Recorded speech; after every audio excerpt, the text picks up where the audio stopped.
আলহামদুলিল্লাহ ওয়াসসালাতু ওয়াসসালামু আলা রাসূলিল্লাহ ওয়া আলা আলিহি ওয়া সাহবিহি আজমাইন, আম্মা বা'দ। আল্লাহ সুবহানাহু ওয়া তাআলার অসংখ্য শুকরিয়া, তিনি আমাদেরকে তৌফিক দিয়েছেন রাসূল সাল্লাল্লাহু আলাইহি ওয়াসাল্লামের জীবন সম্পর্কে জানার জন্য, একত্রিত হওয়ার। আমরা চেষ্টা করি আমাদের সাধ্যমতো রাসূল সাল্লাল্লাহু আলাইহি ওয়াসাল্লামের জীবন সম্পর্কে জানার জন্য, শেখার জন্য। আল্লাহ যেন আমাদের চেষ্টাতে তৌফিক দেন। আমরা কতদিন আলোচনা করতেছিলাম গজওয়াতু বনু কুরাইজা। তো বনু কুরাইজাতে রাসূল সাল্লাল্লাহু আলাইহি ওয়াসাল্লাম যখন তাদেরকে গিয়ে ঘেরাও করছিলেন, তখন তাদের প্রতি যে সিচুয়েশন তৈরি হয়েছিল, তো এখান থেকে তাদেরকে সবাইকে ধরে বন্দি করে নিয়ে আসা হলো এবং সিদ্ধান্ত মোতাবেক তাদেরকে, পুরুষদেরকে হত্যা করা হলো, যে রজম করা হলো, হত্যা করা হলো আর কি। আর মহিলা এবং বাচ্চাদেরকে বন্দি করে রাখা হলো। তো আমরা আলোচনা করছি, কিছু সময় আমরা ওই দিন বের করছিলাম এটাতে, যে আমরা অনেক সময় আমাদের মনে হয় যে আমরা ইসলামের এই বিধানটা কেমন জানি, ইসলামের ওই বিধানটা কেমন জানি, কেমন মনে হয় আমাদের কাছে। অনেকের কাছে জিনিসটা মনে হয় এবং অনেকে এটা প্রকাশও করে, অনেকে প্রকাশ করে না, আবার অনেকে প্রকাশ করে। তো এই হীনমন্যতায় ভোগা যাবে না। রাসূল সাল্লাল্লাহু আলাইহি ওয়াসাল্লাম এবং আল্লাহ সুবহানাহু ওয়া তাআলা যে হুকুম আহকাম দিয়েছেন ইসলামের, ওইটার মধ্যেই বরকত, ওইটার মধ্যেই রহমত নিহিত। ওইটা আমাদেরকে বিশ্বাস রাখতে হবে। আমার আপনার পছন্দ হোক বা না হোক, এইটাতেই বরকত। যেমন রাসূল সাল্লাল্লাহু আলাইহি ওয়াসাল্লাম বলছেন, পায়ের সাথে পা মিলিয়ে দাঁড়ানো নামাজের সুন্নত, নামাজের প্রতিষ্ঠার অংশ, নামাজের সৌন্দর্যের অংশ। এখন যদি আমি বলি যে আপনার পায়ে খোস পাচ্চা আছে, আপনার পা থেকে আমার পায়ে লাগবে, তো সেইটা তাহলে আমি আল্লাহ এবং আল্লাহ রাসূল থেকে বেশি বুঝলাম, তাই না? এটা বলছো, ওই যে ওই দিন ভাই দেখাইছিল একজন নিউজার্সিতে এক ইমাম, সে না কিন্তু নাম করা ইমাম ছিল। তো সে বলতেছে যে I don't want your scabies, I don't want your এক্সিমা, stay away from me. দেখেন, সে আল্লাহ এবং তার রাসূলের বিধানকে ছোট মনে করতেছে। তার কাছে যুক্তি আছে যে এর থেকে এটা করলে ক্ষতি হবে, ওটা না করলে ভালো হবে।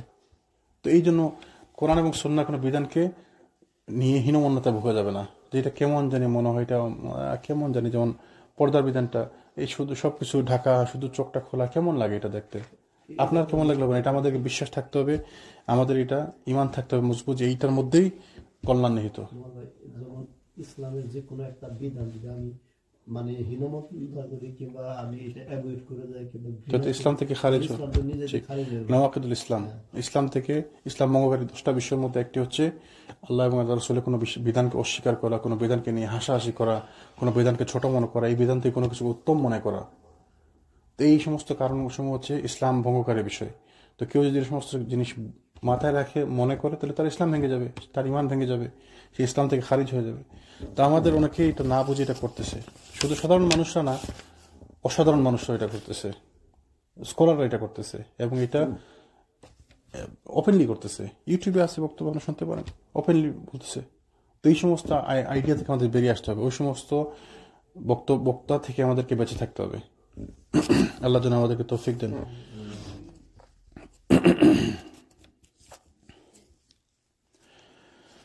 তো বনু কুরাইজা নিয়ে বনু নাজির গোত্রের নিকৃষ্ট শয়তান এবং আহজাব যুদ্ধের বড় অপরাধী হুয়াই বিন আখতাব এবং তার নানা অন্যায় অত্যাচারের কারণে শাস্তি পাওয়ার যোগ্য হয়ে পড়েছিল।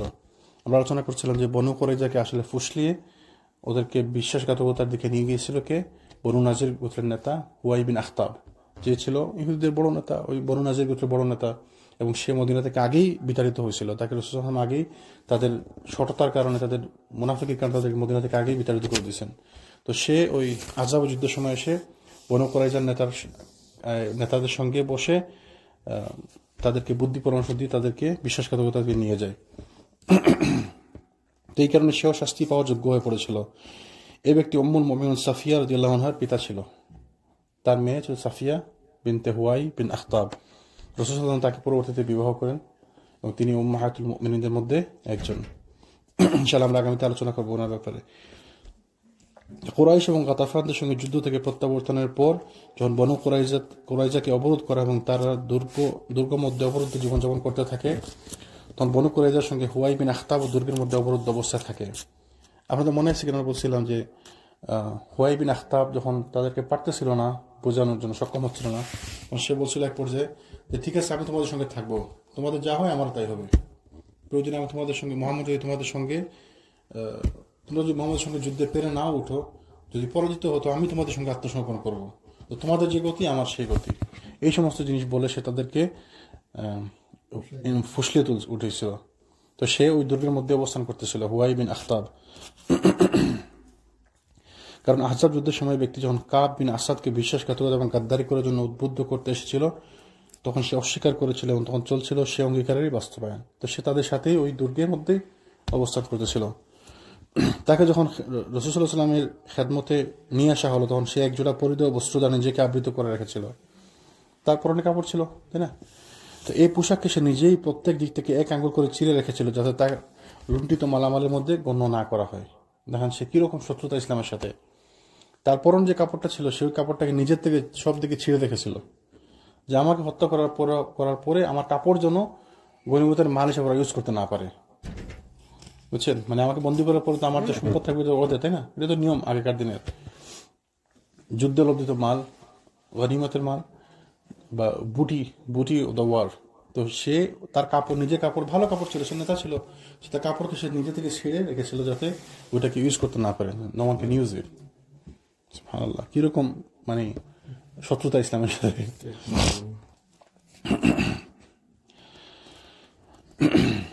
তার হাত দুটি তার গ্রীবার পিছন দিকে দড়ি দ্বারা একত্রে বাঁধা অবস্থায় ছিল, হাত বাঁধা ছিল। তো সে রাসূল সাল্লাল্লাহু আলাইহি ওয়াসাল্লামকে লক্ষ্য করে বলল যে আমি আপনার শত্রুতার জন্য নিজেকে নিন্দা করিনি, কিন্তু যে আল্লাহর সঙ্গে যুদ্ধ করে সে পরাজিত হয়। মানে সে লজ্জিত না, সে তার শত্রুতার জন্য সে লজ্জিত না। অতঃপর লোকজনকে সম্বোধন করে সে বলল, হে লোকেরা, আল্লাহর ফয়সালায় কোনো অসুবিধা নেই, এটা তো ভাগ্যের লিখিত ব্যাপার। এটি হচ্ছে এক বড় হত্যাকাণ্ড যা বনু ইসরাঈলের উপর আল্লাহ তাআলা লিপিবদ্ধ করে দিয়েছেন। মানে সে স্বীকার করলো যে আসলে এটাতে চিন্তিত হওয়ার কিছু নাই, এটা আমাদের উপর হওয়ার কথা ছিল। এবং সে কিন্তু জ্ঞানলোক ছিল, সে জানতো, তার কিতাবের জ্ঞান ছিল, সে নেতা ছিল ইহুদীদের। আপনাদের মনে আছে যখন রাসূল সাল্লাল্লাহু আলাইহি ওয়াসাল্লাম প্রথম মদিনাতে আসছিলেন, তখন তাকে যখন খবর প্রচার হয়ে গেল মোহাম্মদ আসছেন মদিনাতে, মক্কা থেকে নবী দাবি করতেছেন, তখন তার দুইজন ইহুদি নেতা কথা বলতেছিল। তো সাফিয়া বিনতে হুয়াই তিনি শুনতেছিলেন, ওই আগেকার সময় বলছি, তো মদিনাতে প্রথম আসছিলেন। তো তিনি বর্ণনা করছেন হাদিসটি, যে আমি এবং আমার বাপ এবং চাচার মধ্যে বক্তব্য আলোচনা চলতেছিল। তো আমি শুনতেছিলাম তারা আলোচনা করছে, একজন একজনকে বলতেছে, আচ্ছা তুমি কি মনে করো ওই কি আসল নবী, ওই যে আসার কথা ছিল, promise figure, is he the one? তো একজন আরেকজন বলতেছিলেন, হ্যাঁ সেই তো ইনি, এই তো আকার ইঙ্গিতে যে বোঝা যায়, তো সেই তো নবী হওয়ার কথা, ওই নবী। তাহলে আমরা কি তাকে বিশ্বাস করবো? না, কখনোই না। তো তারা আসলে জানতো, তারা জ্ঞান পাবে, তাদের জ্ঞান ছিল, তারা সবই জানতো। এবং তারা যে রাসূল সাল্লাল্লাহু আলাইহি ওয়াসাল্লামকে অস্বীকার, তারা জেনে বুঝে অস্বীকার করতেছিল, তার জানার পরেও তারা অস্বীকার। বরঞ্চ আরবের লোকদের মধ্যে এই যে মদিনার যে আনসার, আউস এবং খাজাজ গোত্রের যে লোকরা ছিল, তাদের মধ্যে ওই জ্ঞান ছিল, তারা জানতো না যে নবী আসার কথা, বা তাদের মধ্যে কিতাবের জ্ঞান ছিল না। কিন্তু ওই লোকেরা, তারা ইহুদিরা কিতাবের জ্ঞান ছিল তাদের, তারা জানতো রাসূল সাল্লাল্লাহু আলাইহি ওয়াসাল্লাম আসবেন, তারা আবির্ভাব ঘটবে, কিন্তু তারপরেও তারা তাকে অস্বীকার করেছিল। তারপর তাকে হত্যা করা হলো হুয়াই বিন আখতাবকে। তো এই ঘটনায় বনু কুরাইজার এক মহিলাকে হত্যা করা হয়। সে খাল্লাদ বিন সুয়াইদ রাদিয়াল্লাহু আনহুর উপর জাতার একটি পাট নিক্ষেপ করে তাকে শহীদ করেছিল। তাই এক হত্যাকাণ্ডের প্রতিবাদ হিসেবে তাকে হত্যা করা হয়। একজন মহিলাকে হত্যা করা, কারণ সে একজন সাহাবীকে হত্যা করছিল। তো এই হত্যার প্রতিদান, মানে প্রতিশোধ হিসাবে, হত্যার বদলে হত্যা হিসাবে ওই মহিলাকে হত্যা করা, আদারওয়াইজ কোনো মহিলাকে হত্যা করা হয়নি। এই ঘটনার প্রসঙ্গে রাসূল সাল্লাল্লাহু আলাইহি ওয়াসাল্লাম নির্দেশ প্রদান করেন, যাদের নাভির নিম্নদেশে লোম গজিয়েছে তাদেরকে হত্যা করা হোক। তো নাভির নিম্নদেশে লোম গজানোর মানে কি বোঝা গেল? যারা প্রাপ্তবয়স্ক, সাবালক যারা, তার মানে বাচ্চাদেরকে তো হত্যা করা হবে না। তো বাচ্চা কারা? বাচ্চা মানে ওই সময়টা কখন শেষ হয়ে যায়, যখন অনেকগুলো সাইন আছে, তার মধ্যে একটি হচ্ছে যাদের নাভির নিম্নদেশে লোম গজায়। আবার অনেকে আছে ওই যে কণ্ঠস্বর চেঞ্জ হয়, অনেকের দাড়ি গজায়, বুক গজায়, তাই না? তো ওই সমস্ত ওইগুলো বলে কি বলে, হচ্ছে সাইন্স অফ পিউবার্টি, মানে আপনি বাচ্চা থেকে বেরিয়ে সে এখন ওই যুবক হওয়ার দিকে যাচ্ছে আর কি। তো ওইটা তারা বোঝা যাচ্ছিল যে কোনো বাচ্চাকে যেন হত্যা করা না হয়, সাবালক না হলে কাউকে যেন হত্যা করা না হয়। আতিয়া কুরাইজি তখন সে লোম গজায়নি, যার ফলে তাকে জীবিত ছেড়ে দেওয়া হয়। পরবর্তীকালে তিনি ইসলাম গ্রহণ করে অন্যতম সাহাবী ও সৌভাগ্য অর্জন করেন। একজনকে ছেড়ে দেওয়া হয় তার ওই বাচ্চা দেখে, সে বাচ্চা ছিল দেখে তাকে ছেড়ে দেওয়া হয়, এবং পরবর্তীকালে তিনি ইসলাম গ্রহণ করে নাম করা সাহাবী হন। সাবিত বিন কায়েস জুবাইর বিন বাতা এবং তার পরিবারবর্গকে তাকে হেবা করে দান করে দেওয়ার জন্য আবেদন পেশ করেন। একজন আনসার সাহাবী তিনি কি করলেন, তার সাথে ভালো সম্পর্ক ছিল একজন ইহুদি, তিনি বললেন যে ইয়া রাসূলুল্লাহ তাকে আমার কাছে দিয়ে দিন, কারণ সে আমার উপকার করছিল, তো আমি তার উপকার করতে চাই, আপনি তাকে এবং তার পরিবারকে আমাকে দিয়ে দিন। এই কারণ ছিল জুবাইর সাবিতের উপর কিছু ইহসান করেছিল। তার আবেদন মঞ্জুর করে জুবাইর এবং তার পরিবার বর্গকে তাকে ফিরিয়ে দেওয়া হয়। অতঃপর সাবিত বিন কায়েস জুবাইরকে বলেন যে রাসূল সাল্লাল্লাহু আলাইহি ওয়াসাল্লাম তোমাকে এবং তোমার পরিবার বর্গকে আমার অনুরোধে আমাকে দিয়ে দিয়েছেন। মানে ওই সাহাবী রাসূলুল্লাহ ওই পরিবার এবং তার ওই ইহুদি এবং তার পরিবারকে ওই সাহাবীকে দিয়ে দেন, যে ঠিক আছে তুমি যেমন বলতেছো, সম্মান করলেন। এখন আমি সকলকে তোমার হাওয়ালা বা জিম্মায় প্রদান করছি, অর্থাৎ তুমি তোমার পরিবার পরিজন সহ মুক্ত। ওই যে তাকে হেল্প করছিল আগে, কখনো তার উপর কোনো ইহসান ছিল, তো সেই জন্য বললো যে ঠিক আছে এখন তুমি তো মুক্ত, রাসূলুল্লাহ তোমাকে আমার কাছে দিয়ে দিচ্ছে, আমি তোমাকে মুক্ত করে, তুমি মুক্ত, তুমি যেতে পারো। কিন্তু জুবাইর বিন বাতা তখন জানতে পারলো তার সগোত্রীয় সকলকে হত্যা করা হয়েছে। তখন সে বলল, সাবিত তোমার উপর আমি যে ইহসান করেছিলাম তাকেই মধ্যম করে আমি বলছি যে তুমিও আমার উপর একটু ইহসান করো, অর্থাৎ আমার গোত্রীয় ভাইদের ভাগ্যে যা ঘটেছে আমার ভাগ্য তাই করতে দাও। তো সে বললো যে আমার সবাই মারা গেছে, আমি আর দেখে লাভ কি, বরঞ্চ আমি তোমার উপর ইহসান করছিলাম না, I did you a favour, you do me a favour, you have him kill me. তো আমার জন্য এইটাই হবে ইহসান যে তুমি অনুরোধ করে দেন আমাকে হত্যা করে দাও গোত্রের লোকদের সঙ্গে। তাদের মধ্যে দেখেন কিরকম জাতীয়তাবোধ, যে আমি মারা যাইতেছে, সে মারা যেতে রাজি, তারপরে সে ইসলাম গ্রহণ করবে না, তাকে ছেড়ে দেওয়া হলো, তারপরে সে বলছেন না আমার লোকেরা মারা গেছে, আমি তাদের সঙ্গে মারা যাবো, আমি তাদের সঙ্গে আমাকে হত্যা করতে বলো। এই প্রেক্ষিতে তার শিরোচ্ছেদ করে তাকেও তার গোত্রীয় ইহুদি ভাইদের দলভুক্ত করে দেওয়া হয়। তবে সাবিত জুবাইর বিন বাতার সন্তান আব্দুর রহমানকে হত্যার হাত থেকে রক্ষা করেন। ওই সাহাবী তার ছেলেটাকে রক্ষা করেন, যেহেতু ছেলেদেরকে হত্যা করেন, তো ওই ছেলেটাকে তিনি রেখে দেন। পরবর্তীকালে ইসলাম গ্রহণ করে তিনি সাহাবী হওয়ার মর্যাদা লাভ করেন। অনুরূপভাবে বনু নাজ্জার একজন মহিলা উম্মুল মুনজির সালামা বিনতে কায়েস আরজ পেশ করেন যে সামওয়াল কুরাজি সন্তান রিফাকে তার জন্য হেবা করা হোক। আরেকজন সাহাবী মহিলা আরেকজন ইহুদি সন্তানকে রাসূলের কাছে চাইলেন যে তাকে আমার কাছে দিয়ে দেওয়া হোক। তো তার আর্জি গ্রহণ করে রিফাকে তার নিকট সমর্পণ করা হয়। তিনি রিফাকে মৃত্যুর হাত থেকে রক্ষা করার পরে রিফা ইসলাম গ্রহণ করে সাহাবীর মর্যাদা লাভ করেন। তো যারা বাচ্চারা যারাই ছিল বেঁচে গেছিল, তারা পরবর্তীতে সাহাবী হওয়ার মর্যাদা লাভ করে, ইসলাম ধর্ম গ্রহণ করে। তো বাচ্চাদের আসলে রাসূল কি বলছিলেন, হাদিসের মধ্যে আসছে না, প্রত্যেক বনি আদম দিনুল ফিতরের উপর জন্মগ্রহণ করে, তো সবাই জন্মগ্রহণ করে মুসলমান হিসাবে। তো তারা যখন ইনফ্লুয়েন্স থাকে না, কোনো এক্সটার্নাল ইনফ্লুয়েন্স থাকে না, তখন তারা মুসলমানই থাকে। আর তো বাচ্চারা চেঞ্জ হয় কেন? কারণ দেখে যে বাপ পূজা করতেছে, বাপ ওই যীশু খ্রিস্ট করতেছে, ইবাদত করতেছে, বাপ অন্য কিছু পালন করতেছে, তো সে ওইটা শিখে। আসলে কিন্তু বাই ডিফল্ট প্রত্যেক আদম সন্তান, প্রত্যেক বনি আদম মুসলমান, দিনুল ফিতরের উপর জন্ম হয়, জি ভাই বোন। এই জন্য যত বাচ্চা তারা কেউ মারা যায়, বাচ্চারা সবাই জান্নাতি। যদি কোনো আলমা বলছে যে কিয়ামতের দিন তাদেরকে চয়েস দেয়া হবে যে তুমি কি চাও, তো চয়েস দিলে তো সে কি চাইবে, কিয়ামতের দিন কে না জান্নাত চাইবে, চয়েস দিলে তো অবশ্যই জান্নাত চাইবে, তাই না? তো এই জন্য প্রত্যেক বাচ্চা, বরঞ্চ আরেক হাদিসের মধ্যে আছে রাসূলুল্লাহ বলছেন যে যখন আমি সাত আকাশের উপর গেলাম বাইতুল মামুর, ওইখানে আমি দেখলাম হেলান দেওয়া অবস্থায় বসা ইব্রাহিম আলাইহিস সালাম, তিনি বাচ্চাদের সাথে খেলাধুলা করতেছেন। ওই সমস্ত বাচ্চারা যারা নাবালক অবস্থায় মারা যায়, তো নাবালক অবস্থায় বাচ্চারা যারা মারা যায় তারা তো অবশ্যই জান্নাতে যাবে। শুধু এমন না, তারা তাদের পিতামাতাকেও জান্নাতে নিয়ে যাবে। কিয়ামতে যখন আল্লাহ সুবহানাহু ওয়া তাআলা তাদেরকে বলেন যে তোমরা যাও জান্নাতে যাও, তারা বলবে যে না আমরা যাবো না, আমার পিতামাতাকে ছাড়া যাবো না, পিতামাতার কাপড় ধরে বসবে। তো আল্লাহ সুবহানাহু ওয়া তাআলা ঠিক আছে তাদেরকেও নিয়ে যাও। But that's only if. For Muslims. But only if the parents. If the parents are Muslims, they die without shirk, upon tawhid. কারণ তাওহীদ ছাড়া তো কেউ জান্নাতে প্রবেশ করতে পারবে না।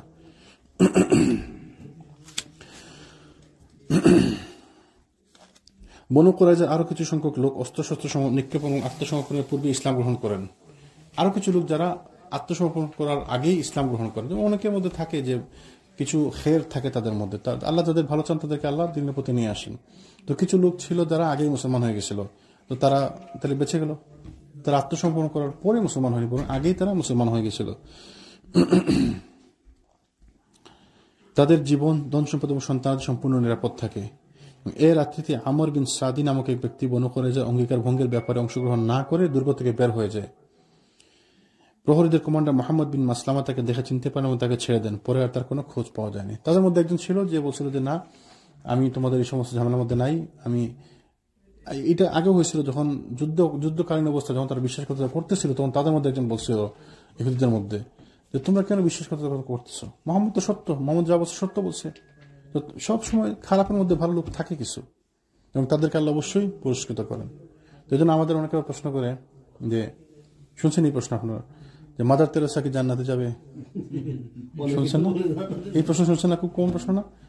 তো মাদার তেরেসা যদি ভালো কাজ করে থাকে আল্লাহ তাকে তার পুরস্কার দিবেন, কিন্তু সে যদি দিনের উপর না থেকে মৃত্যুবরণ করে, ইসলামের উপর না থেকে মৃত্যুবরণ করে, তাহলে জান্নাত তার জন্য না। জান্নাত কার জন্য? জান্নাত হচ্ছে শুধুমাত্র মুমিন বান্দাদের জন্য, মুসলিমদের জন্য, যাদের অন্তরে সরিষার দানা পরিমাণ হলো তাওহীদ থাকবে, ঈমান থাকবে। নন মুসলিমদের জন্য জান্নাত না। তো কে ভালো কাজ করে তাকে আল্লাহ দুনিয়াতে পুরস্কার দিচ্ছেন, সে দুনিয়াতে পুরস্কার পাইছে, সে সম্মানী, তাকে আল্লাহ সবাই সম্মান করতেছে, তাই না? তার নাম সবাই বলতেছে, তো তার সম্মান সে পাইছে, তার যা পাওয়ার ছিল সে পাইছে। আল্লাহ নন মুসলিমদেরকে তাদের মধ্যে যারা ভালো, তাদেরকে আল্লাহ দুনিয়াতে সম্মান দেন, আর যাকে আল্লাহ পছন্দ করেন তাকে আল্লাহ হেদায়েত দেন, সে দিনের পথে চলে আসে। এই জন্য আমাদের রাসূল কি বলছে যে তোমরা তাদের জন্য হেদায়েতের দোয়া করতে পারো। কেউ যদি নন মুসলিমদের জন্য দোয়া করতে চায়, তার হেদায়েতের দোয়া করতে পারে, তার জীবদ্দশা তার হেদায়েতের দোয়া করতে পারে। আর কেউ যদি মারা যায় শিরকের উপর, তাও তো শেষ গেল। তো এই জন্য জীবদ্দশাকে বেঁচে থাকলে তার জন্য হেদায়েতের দোয়া করা যায়।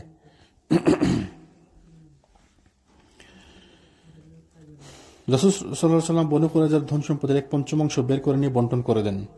ঘোড়সওয়ারদেরকে 3 অংশ প্রদান করেন, 1 অংশ আরোহীদের জন্য এবং 2 অংশ ঘোড়সওয়ারদের জন্য, ঘোড়ার জন্য। তো এটা সবসময় রাসূল করতেন। গনিমতের মাল থেকে যাদের পশু থাকতো তাদেরকে তিনি বেশি দিতেন, পশুর জন্য অংশ দিতেন। তৎকালীন যুগগুলো ছিল অনেক রেয়ার। যখন যুদ্ধ হতো তখন দেখা যেত বড় জোরে 20টা 30টা 40টা ঘোড়া আছে, মানুষ হেঁটে যাইতেছে, মানুষ পালা করে যাইতেছে। রাসূল সাল্লাল্লাহু আলাইহি নিজে পালা করছেন। বদরের যুদ্ধে যাওয়ার সময় 3 জন, রাসূল সাল্লাল্লাহু আলাইহি সাথে আর 2 জন ছিল, যাদের ভাগে একটি পশু ছিল। তো 3 জনে মিলে ভাগ করে করে পশু ব্যবহার করছেন। উট বা গাধা বা ঘোড়া যেটাই থাক তারা ওইভাবে ব্যবহার করতেন। তো এইগুলার যাদের সাথে সওয়ারি থাকতো তাদের মর্যাদা বেশি, তারা গনিমতের মালও তারা বেশি পেতেন, তাদের মানে পশুর জন্য তারা ভাগ পেতেন, বরঞ্চ পশুর জন্য ডাবল ভাগ পেতেন। 1 অংশ পাইতেন নিজে, আর 2 অংশ পাইতো তাদের পশুগুলা।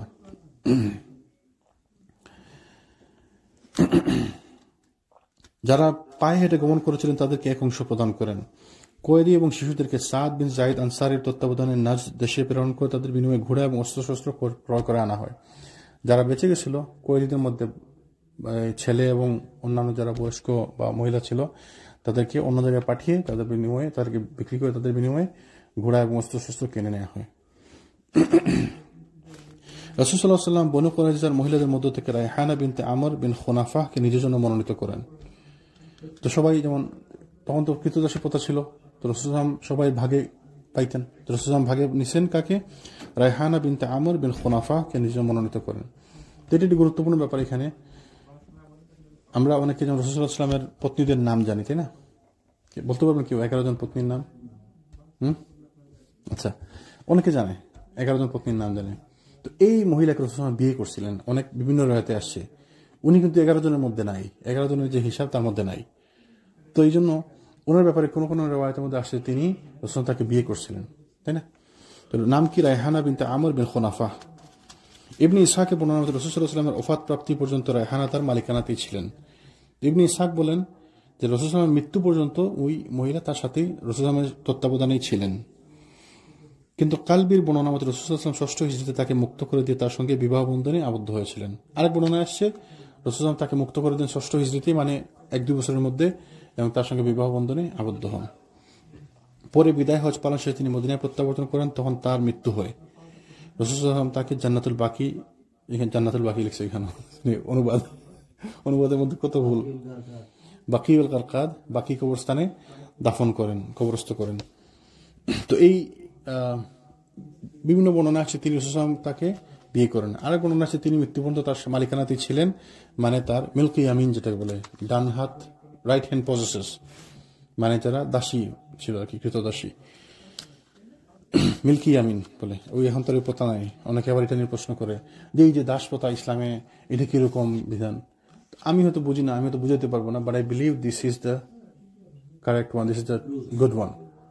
আমি তো আপনাকে বুঝাতে পারবো না কি জন্য কি হয়েছে, এটা কেন কিভাবে হয়েছে, but I believe there is nothing wrong with this. দাসপ্রথা তো অন্য এলাকায় আমেরিকাতে দাসপ্রথা ছিল। ছিল, এক সময় ছিল তো, ওরা বরঞ্চ অত্যাচার করছে, আমরা তো অত্যাচার করতাম না।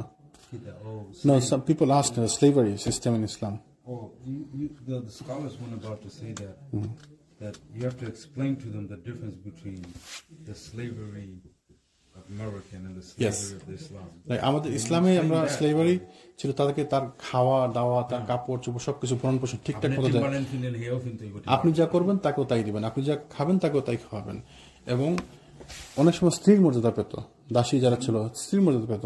যেমন একটা কাহিনী হয়েছিল আমরা this generation আমরা like when Malik Faisal when Islam America right আর তার লগে দাসী আছিল আর দাসী তো মনে হয় আফ্রিকান আছিল আর সে ওয়াশিংটন ডিসিতে আছে আর এটার বারা প্রেসিডেন্টের লগে গিয়া মালিক ফাইসাল বইছেন খাইবার লাগে।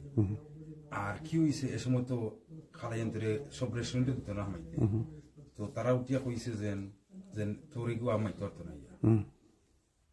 মালিক ফাইসাল উঠিয়া হইল না, আমার এগুলো করতো না, আমি তোর রেস্টুরেন্টও খাই দেব না। Yeah, that's how Islam is. তাই দেশ সৌদিত গিয়ে আবার সবটা বন্ধ হয়েছে, ওইজন্য ওনার কোন কেউ আর দাসী রাখতে পারত না। Yeah. So that's how Islam respect this system. আর নন মুসলিমরা কি করে, দাস দাসীকে ওরা মানে অত্যাচার করে। যেমন আমেরিকাতে যেটা হয়েছে, যেমন দাস দাসী এদেরকে দিয়েই তো এগুলা বানানো হয়েছে, যে রাস্তাঘাট যা দেখেন বা ম্যানুয়াল যে লেবার গুলো ছিল এদেরকে নিয়ে অমানসিক অত্যাচার করানো হয়েছে। ইসলামে ওইটা নাই। ইসলামে বরঞ্চ যার মানুষের মর্যাদা কিসের ভিত্তিতে হয়, তাকওয়ার ভিত্তিতে হয়, জ্ঞানের ভিত্তিতে হয়, তাই না? তো ইসলামে যেমন রাসূলুল্লাহ সাল্লাল্লাহু আলাইহি ওয়াসাল্লাম মদিনা থেকে যখন বেরিয়ে যেতেন কাকে দায়িত্ব দিয়ে দিতেন? আব্দুল্লাহ ইবনে মাকতুম, অন্ধ সাহাবী, তার ঈমান মজবুত ছিল, তার তাকওয়া ছিল, তাকে নেতা বানিয়ে দিতেন। মুয়াজ্জিন কে ছিল? বিলাল। সিরিয়াতে পাঠিয়েছিলেন ইসলাম প্রচারের জন্য কাকে? সুহাইব আর রুমি। কাকে পাঠিয়েছিলেন? ওই যে সাহাবী যার পিঠের চামড়া উঠে ফেলছিল, খাব্বাব বিন আরদ রাদিয়াল্লাহু আনহু। ওই সমস্ত সাহাবীদেরকে যার মর্যাদা ছিল, কিসের ভিত্তিতে মর্যাদা ছিল? জ্ঞানের ভিত্তিতে, তাকওয়ার ভিত্তিতে। তো ইসলাম আসলে স্লেভ যদি হয় কেউ, তাকে রাসূলুল্লাহ সাল্লাল্লাহু আলাইহি ওয়াসাল্লাম যেমন কখনো কোনো খারাপ ব্যবহার করেনি, কোনো সাহাবী কোনো মুসলিম কখনো কারোর সাথে কোনো খারাপ ব্যবহার করেনি। তো বনু কুরাইজা গোত্রের সঙ্গে সংশ্লিষ্ট সমস্যাগুলো যখন চূড়ান্ত সমাধান হয়ে গেল, তখন সৎ বান্দা সাদ বিন মুআজের প্রার্থনা যে আল্লাহর দরবারে গৃহীত হয়েছে তার প্রকাশের সময় এসে গেল, যার উল্লেখ আমরা আগেই করেছিলাম। সাদ বিন মুআজ আহত হয়েছিলেন, তার হাতের একটি বড় রগ কেটে গেছিল, শিরা কেটে গেছিল। তো এখান থেকে তিনি আহত অবস্থায় তিনি দোয়া করছেন যে আল্লাহ আমাকে আমার এই ইনজুরিকে আপনি আমার মৃত্যুর কারণ করে দিন, যেন আমি এইটা কারণে শহীদ হয়ে মারা যেতে পারি, এবং আমাকে ওদের মৃত্যু না দেখে, যারা বিশ্বাসঘাতকতা করছে ওদের মৃত্যু না দেখে, ওদের একটি মানে ব্যবস্থা না দেখে আমাকে মৃত্যু দিবেন না। তো আল্লাহ তার দোয়া কবুল করছেন। বনু কুরাইজার এই অবস্থা শেষ হওয়ার পরে, ওদের ব্যবস্থা হওয়ার পরে তার মৃত্যুর সময় ঘনিয়ে এলো, তাই তার ক্ষত বিদীর্ণ হয়ে গেল। ওই সময় তিনি মসজিদে নববীতে অবস্থান করতেছিলেন।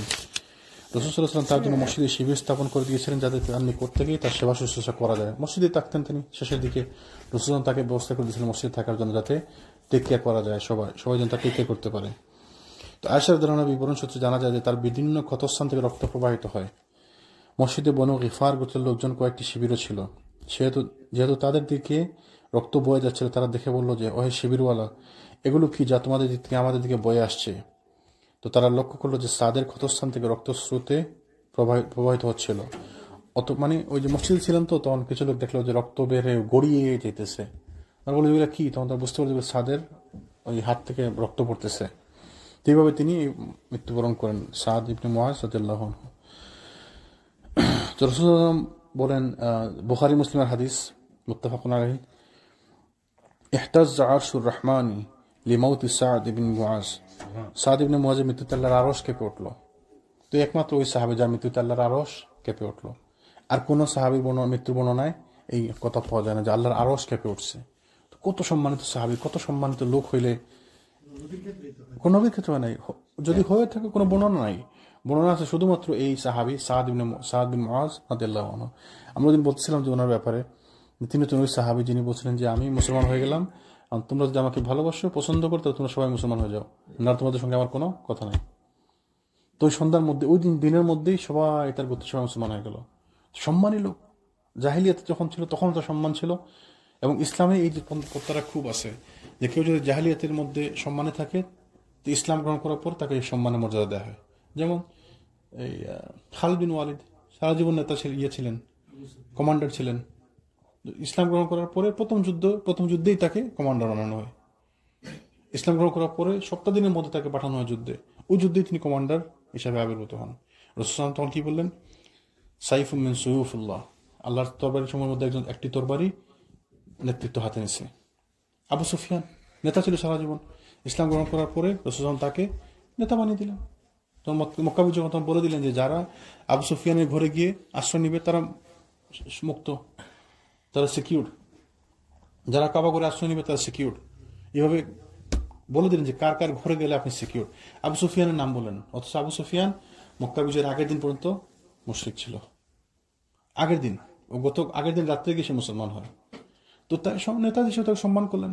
যখন মক্কা বিজয় পরে সাথে সাথে যুদ্ধ সংগঠিত হলো। কি যুদ্ধ? কোন যুদ্ধ নাম বলেন? মক্কা বিজয়ের পরে রাসূলুল্লাহ মক্কা থাকা অবস্থায় যুদ্ধ করছিলেন। কোন যুদ্ধ?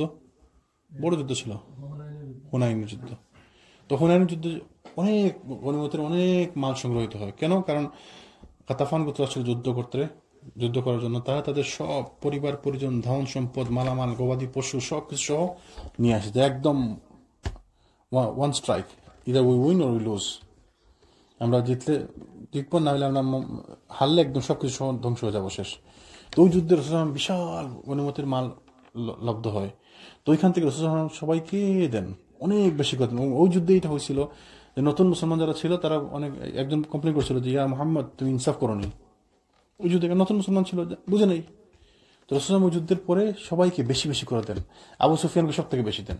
কেন? সম্মান করছেন, নেতা, সে মক্কার নেতা, তাকে সম্মান করা হয়েছে। তো এই জন্য ইসলামের এই জিনিসটা আছে যে কেউ যদি সম্মানী কোনো লোক থাকে, হোক সে নন মুসলিম, তাকে তার ডিউ সম্মান দিতে হবে। এবং হয়তো এই কারণে সে মুসলমান হতে পারে, ইসলামের প্রতি আকৃষ্ট হতে পারে। রাসূলুল্লাহ যা করছে সবকিছুর পিছনে হিকমা বিদ্যমান। এবং রাসূলুল্লাহ বলছিলেন যে ওই গতদিন আমরা আলোচনা করছিলাম, যখনই সাদ বিন মুআজকে আনা হয় বনু কুরাইজাতে, তখন তিনি তাকে দেখে বললেন যে তোমরা তোমাদের নেতা তোমরা দাঁড়িয়ে তাকে সম্মান করো। অথচ ইসলামে রাসূলুল্লাহ আবার বলছেন যে কেউ যেন কারো সম্মানার্থে না দাঁড়ায়, কিন্তু ওর ব্যাপারে বলছেন যে তোমরা দাঁড়াও, সম্মান করো তোমাদের নেতাকে। সম্মানী লোক, তার সম্মান রাসূলুল্লাহ সম্মান করছেন, আল্লাহ তাকে সম্মানিত করছেন।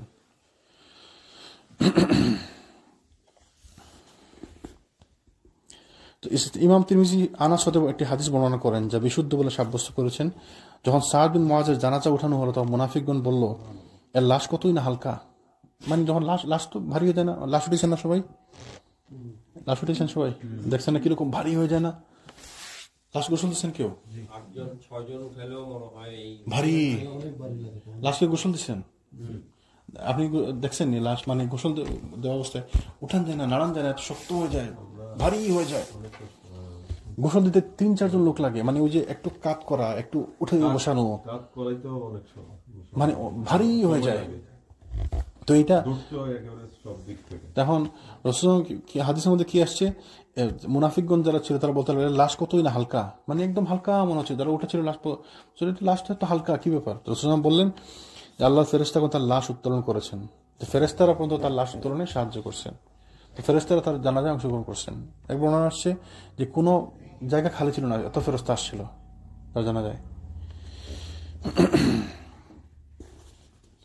তো বনু কুরাইজার অবরোধকালে একজন মুসলিম শহীদ হন, তার নাম ছিল খাল্লাদ বিন সুয়াইদ, যার কারণে একজন মহিলাকে মানে হত্যার বদলে হত্যা করা হয়। তিনি ছিলেন সেই সাহাবী যার উপর বনু কুরাইজার এক স্ত্রীলোক জাতার একটি ফাট নিক্ষেপ করেছিল। এবং এছাড়া হযরত উক্কাশার ভাই আবু সিনান বিন মেহসান এই অবরোধকালে মৃত্যুবরণ করেন। আরো একজন মৃত্যুবরণ করেন উক্কাশার ভাই। উক্কাশাকে নাম করে এক সাহাবী, হ্যাঁ ওই যে বলছিল না ইয়েমেনি না, বলতেছিল মানে সবাই বসে বলতেছিল যে আমার উম্মতে 70,000 লোক বিনা হিসাবে জান্নাতে যাবে। তাই ইয়া রাসূলুল্লাহ আমার জন্য দোয়া করেন, আমি যেন তাদের অন্তর্ভুক্ত হয়। তো তার নাম ছিল উক্কাশা বিন মেহসান। তো রাসূলুল্লাহ দোয়া করলেন তার জন্য, বললেন তুমি তাদের মধ্যে একজন। সাথে সাথে আরেকজন হাত দিল, ইয়া রাসূলুল্লাহ আমার জন্য দোয়া করেন। বললেন না, ওই চান্স শেষ, সাবাকাকা উক্কাশা তোমাকে ওভারসিট করে গেছে, ওই দরজা বন্ধ হয়ে গেছে। তোর উক্কাশা ছিল ওই সাহাবী, নাম করা সাহাবী। তো তার ভাই উনি মারা গেছিলেন ওই অবরোধকালে।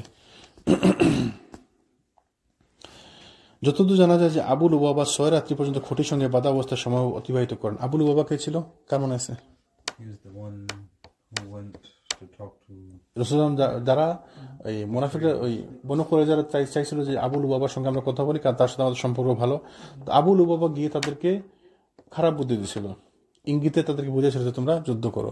তো ওইটা করার পরে সে অনুশোচনা, হ্যাঁ, গলা দিকে ইশারা করছিল। তো পরে সে অনুশোচনায় ভুগে মদিনাতে চলে এসে সে মদিনা ওই খুঁটিতে সাথে নিজেকে বেঁধে রাখে। রাসূলুল্লাহ কি বলছিলেন?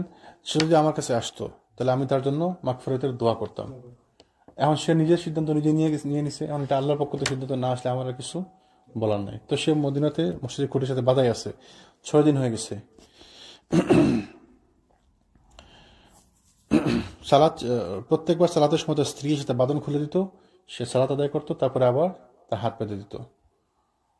সুবহানাল্লাহ, আমরা হাত পেতে খোলা দিলে ভাগতাম না দৌড়ে। তার স্ত্রী তার হাত খুলে দিত, সালাত পড়তো, তারপরে আবার তার হাত বেঁধে দিত। সালাত শেষে পুনরায় তিনি খুঁটির সঙ্গে নিজেকে বেঁধে ফেলতেন। অতঃপর সকালে তার তওবা কবুল সম্পর্কে রাসূল সাল্লাল্লাহু আলাইহি ওয়াসাল্লামের উপর ওহী নাজিল হয়।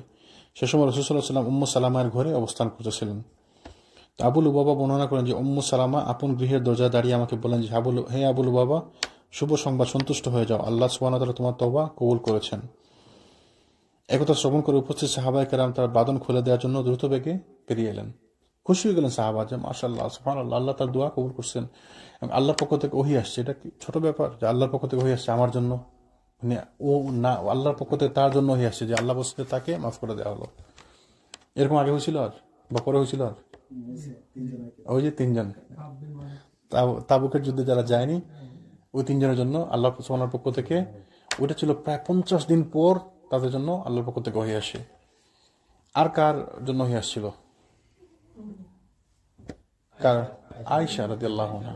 তার পবিত্রতা আল্লাহ সুবহানাহু ওয়া তাআলা আর কোরআনে বলছেন যে তিনি পবিত্র নারী, আল্লাহ তার সাক্ষী দিয়েছেন। ওই যে হারিয়ে গেছিল, তারপরে যখন একলা আসছিলেন তখন মুনাফিকরা খারাপ কথা বলছিল, অশ্লীল কথা বলছিল, কিন্তু আল্লাহ সুবহানাহু ওয়া তাআলা তার সাক্ষী দিয়েছেন, তার পবিত্রতার সাক্ষী দিয়েছেন। ওই আশাকে এরা বলে কাফির। আবার আমরা তাদের জন্য দোয়া করি, আমরা দোয়া করি না অবশ্য, আমাদের কিছু সংখ্যক ভাই তাদের জন্য দোয়া করে।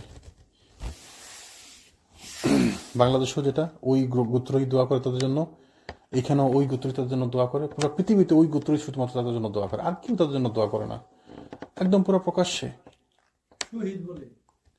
শহীদ, হ্যাঁ, আশ্চর্য ব্যাপার, সুবহানাল্লাহ।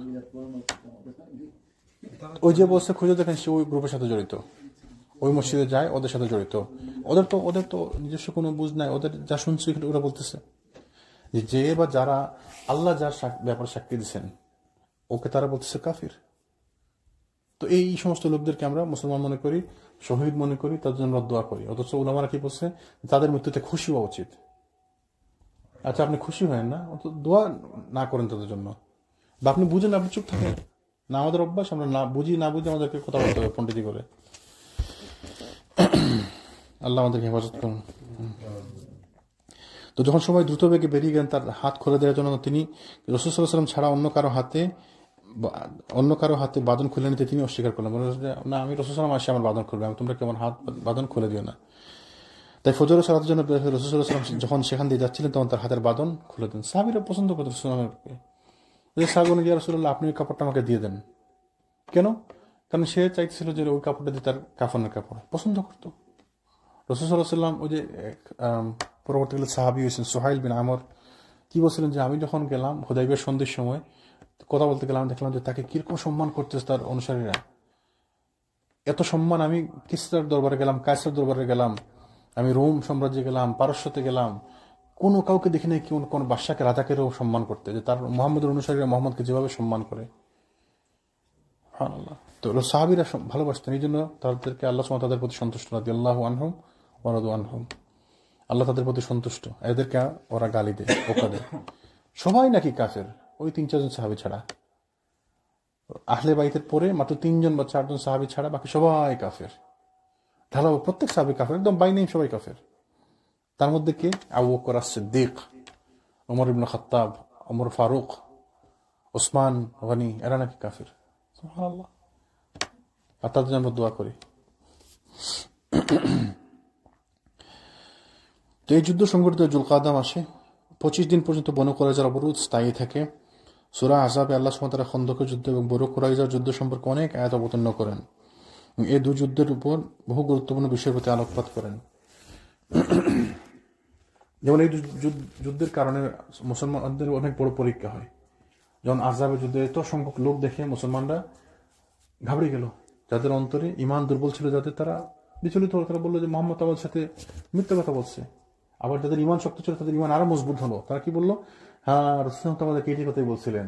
তাদের ঈমান আরো বৃদ্ধি পেল। তো এই পরীক্ষা, আল্লাহ সুবহানাহু ওয়া তাআলা মুসলমানদেরকে পরীক্ষা করেন। তো প্রত্যেকটা মুহূর্ত আমাদের জন্য, আমাদের লাইফের প্রত্যেকটা মুহূর্ত আমাদের জন্য পরীক্ষা। Whenever you are going through something, just understand this is the test for you. যত সমস্যা হইতেছে, it's a test for you. মৃত্যু তো চলে আসবে যে কোনো সময়। মানুষের জীবন ক্ষণস্থায়ী। You will die 50 years, 60, 70, 80 years maybe, or 100 years. আজকালকার যুগে তো 100-120 বেশি বাঁচে। কেউ দেখছেন 100 বছরের লোক খুব কম। তো মারা তো যাবেনি। 110, মাশাআল্লাহ, আল্লাহ তাকে উত্তম হায়াত দান। তো এই এত বয়সটা কেউ পায় না। তো মানুষ তো মারা যাবে, আমি ইভেনচুয়ালি গোনা ডাই। কুল্লু নাফসিন যায়কাতুল মউত, প্রত্যেক প্রাণীকেই মৃত্যু স্বাদ গ্রহণ করতে হবে, সবাই মারা যাবে। আমাদের জন্য পরীক্ষা। আমরা এটা বুঝতে ভুল করি, আমরা এই ক্ষণস্থায়ী জীবন নিয়ে আমরা ব্যস্ত হয়ে যাই। We think this is the life, this is endless life. Allah যেন আমাদের সঠিক বুঝ দান করেন। তো এই ছিল বনু আহজাব যুদ্ধ এবং বনু কুরাইজার যুদ্ধ। তার পরবর্তীকালে কিছু ছোট ছোট ঘটনা সম্পর্কে আমরা আলোচনা করবো ইনশাআল্লাহ। আজকে আমাদের হচ্ছে 79 নম্বর পর্ব সিরাতের। আমাদের মোটামুটি আরো হয়তো 30 পর্ব হবে ইনশাআল্লাহ। তো এটা ছোট ব্যাপার না, আমরা অনেকদিন থেকে 1 বছরের উপরে হয়ে গেছে আমরা আলোচনা করতেছি। আলহামদুলিল্লাহ, আল্লাহ আমাদেরকে তৌফিক দিচ্ছেন, আল্লাহ আমাদেরকে ধৈর্য দিচ্ছেন। ইটস মোর দেন এ ইয়ার। তাও সপ্তাহে 2 দিন করে, নাহলে হয়তো 2 বছর লাগতো। এইটাই আলহামদুলিল্লাহ, এটা বিশাল বড় ব্যাপার। আমরা অনেক কিছু শিখতে পারছি। অনেক সাহাবীর নাম শুনলে আমরা এখন জানি, যেমন ওই যে উক্কাসার ব্যাপার আমরা শুনেই পড়ছি। এইটাও তো একটা পাওয়া, তাই না? আলহামদুলিল্লাহ, আমরা যেন এখান থেকে শুধু কিছু শিক্ষা নিয়ে আমরা জীবনে আমরা ইমপ্লিমেন্ট করতে পারি। যা করতে পারবো ওইটাই যথেষ্ট, ওইটাই এনাফ। আলহামদুলিল্লাহ, ওইটাই অনেক পাওয়া। রাসূল সাল্লাল্লাহু আলাইহি ওয়াসাল্লামের জীবনী আমাদের জন্য হচ্ছে দিক নির্দেশনা, সাহাবীদের জীবনী আমাদের জন্য দিক নির্দেশনা। তা আমরা যেন ওইভাবে আমাদের জীবনকে পরিচালনা করতে পারি। আমিন। তো আলোচনা করবো আমরা সাল্লাম বিন আবিল হুকাইকের হত্যা সম্পর্কে। সাল্লাম বিন আবিল হুকাইক কে ছিল? একজন ইহুদি নেতা ছিল। ওই যেমন কাব বিন আশরাফ ছিল ইহুদিদের একজন নেতা, যাকে হত্যা করা হয়। তাকে হত্যা করেন কি? কারণ নাম মনে আছে? মুহাম্মদ বিন মাসলামা রাদিয়াল্লাহু আনহু, বড় নাম করে সাহাবী ছিলেন। তাকে হত্যা করেন তিনি এবং তার কিছু বন্ধু বান্ধব ছিলেন সাথে। তারা 7 জন গিয়ে তাকে হত্যা করেন। কাব বিন আশরাফ ওইরকম এক নেতা ছিল সাল্লাম বিন আবিল হুকাইক। তো সাল্লাম বিন আবিল হুকাইকের উপনাম ছিল আবু রাফি। ইসলাম বিদ্বেষী এবং ইসলামের প্রতি বহির্ভাবাপন্ন ইহুদি প্রধানদের সে ছিল অন্যতম ব্যক্তি। মানে ইহুদিদের মধ্যে সে ছিল ইসলাম বিরোধী। তো সবার আসলে পানিশমেন্ট সমান না। যেমন কেউ যদি বেদাত করে তো তার পানিশমেন্ট তো আছে, তাই না? বেদাতের পানিশমেন্ট তো আছেই। আবার যারা বেদাতের প্রচার করে তাদের পানিশমেন্ট বেশি, তাই না? যেমন একজন কিছু লোক আছে শিরিক করে, তাদেরকে পানিশমেন্ট দেওয়া হবে কিয়ামতের দিন। কিন্তু যারা শিরিকের প্রচার করতো, যারা শিরিকের হোতা ছিল, তাদেরও শাস্তি অবশ্যই বেশি, তাই না? তো একদিন বলছিল যে ওই হত্যার বদলে, মানে কেউ যদি পৃথিবীতে ধরেন একজন লোক 100 জন লোক হত্যা করছে, তার শাস্তি কি হবে পৃথিবীতে ইসলামিক্যালি? তাকে হত্যা করা হবে, তাই না? তো তাকে তো আপনি একবার হত্যা করলেন, সে যে 100 জনকে হত্যা করলো। তো ওই জন্য স্কলার বলছে কি, যে আল্লাহর পক্ষ থেকে শাস্তি না দিলে ওই শাস্তি কেউ দিতে পারবে না। You can't. আপনি তাকে একবার হত্যা করবেন বাস, কিন্তু সে তো 100 জন লোককে হত্যা করছে। তো আল্লাহর দ্বারা এটা সম্ভব। আল্লাহ সুবহানাহু ওয়া তাআলা তাকে কিয়ামতের দিন শাস্তি দিবেন, তাকে আবার জীবিত করবেন, তাকে আবার শাস্তি দিবেন, তাকে আবার জীবিত করবেন, তাকে আবার শাস্তি দিবেন, তাকে আবার জীবিত করবেন, তাকে আবার শাস্তি দিবেন। ওই যে হাদিসের মধ্যে পড়ছেন না, এক লোক পাথর দিয়ে মেরে তার মাথা ফাটিয়ে 2 চৌচির করে দিছে, আবার ওই পাথরটা করে আনতে আনতে তার মাথা আবার ঠিক হয়ে গেছে। তা আবার তাকে ওই যে শাস্তি পাইতেছে, শাস্তি কন্টিনিউয়াস শাস্তি পাইতেছে। তো এটা আল্লাহ ছাড়া কেউ দিতে পারবে না। এই জন্য আল্লাহ হচ্ছেন আজিজুল হাকিম। আর আজিজুল হাকিম যে সব থেকে উত্তম বিচারক।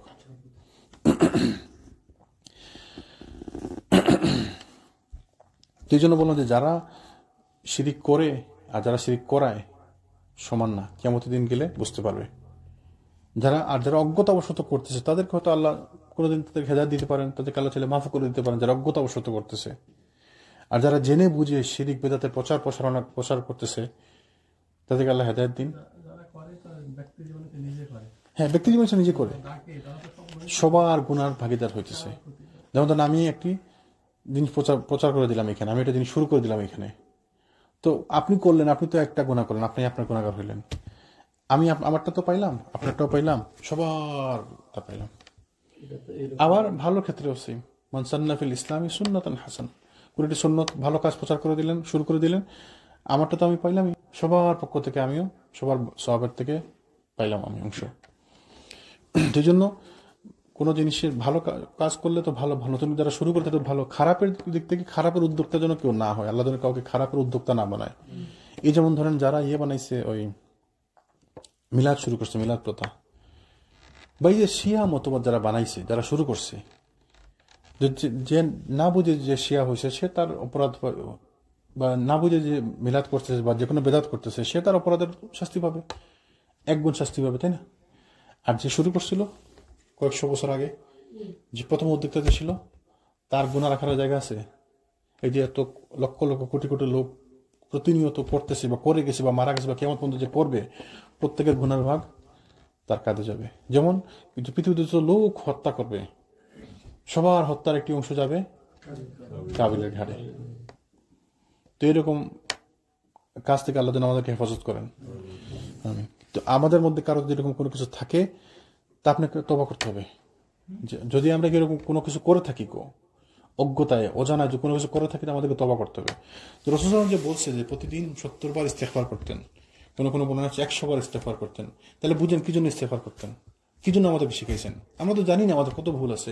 এমনও তো হয়েছে আপনি কোনোদিন কাউকে একটা সিঁড়ি দিছিলেন অজানায়, আগেকার সময় যখন আপনি বুঝছিল না, কাউকে একটা সিঁড়ি দিছিলেন, ওই সিঁড়ি হয়তো সে এখনো দেখতেছে, আপনার খাতায় লেখা হইতেছে গুনাহ, আপনি জানেন, আপনি খেয়ালই করেন, আপনি ভুলে গেছেন।